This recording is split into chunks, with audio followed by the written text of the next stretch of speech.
Hi అండి అందరికీ. చిన్న బాండీలో మెంతులు, తర్వాత వచ్చేసి కొద్దిగా మనం వాడే టీ పొడి, ఒక బిర్యానీ ఆకు, ఒక 2 కరివేపాకు రెమ్మలు, కరివేపాకు లేకపోతే పుదీనా వేసుకొని, ఒక గ్లాస్ వాటర్ వేసుకొని లో ఫ్లేమ్లో పెట్టుకొని స్టవ్ని అది అర గ్లాస్ వచ్చేదాకా ఉంచుకొని దాన్ని చల్లారబెట్టి ఫిల్టర్ చేసేసుకొని, టీ వడకట్టేంత ఫిల్టర్ చేసేసుకొని, తలకి మనము ఆయిల్ పెట్టుకొనున్నా పర్వాలేదు, తలస్నానం చేసిన తలైనా పర్వాలేదు, తలకంతా బాగా పట్టించేసి పై పట్టించేసి ముడేసుకొని, జెంట్స్ కూడా ఇలా చేయొచ్చండి. పెట్టేసుకొని ఒక అరగంట ఉంచుకొని మనం ఏ షాంపూ అయితే తలస్నానం చేస్తామో దాంతో తలస్నానం చేసేస్తే ఇది చూసారా పిప్పంతా ఇలా వచ్చింది. వడకట్టిన తర్వాత చేస్తే హెయిర్ చాలా సిల్కీగా ఉంటుంది, కండిషనర్ లాగా పనిచేస్తుంది.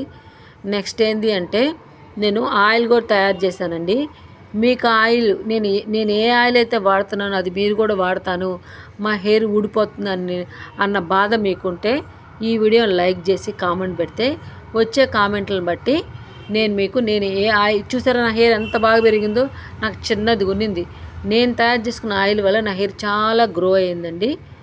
మీకు కూడా నా రెమెడీ చెప్తాను, ఇష్టం ఉన్నోళ్ళు దాన్ని ఫాలో అయ్యి రెగ్యులర్గా చేసుకుంటే మీరు కూడా బయటవి ఏది కొనక్కలది చెడిబడివి మనం తయారు చేసుకున్న ఆయిల్ మనకి హ్యాపీగా ఉంటుంది. తల కూడా చాలా అంటే తలనొప్పులు అలాంటివి కూడా తగ్గిపోతాయండి.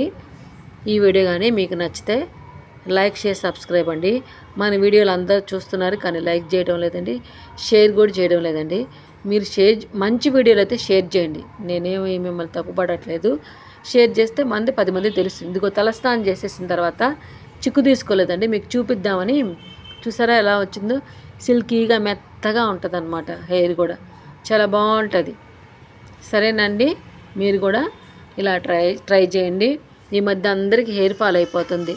అలాంటి హెయిర్ ఫాల్ని నేను ప్రాబ్లం ఫేస్ చేశాను కాబట్టి ఇప్పుడు నాకు ఆ ప్రాబ్లం లేదు కాబట్టి నేను మీకు భరోసా ఇవ్వగలుగుతున్నాను.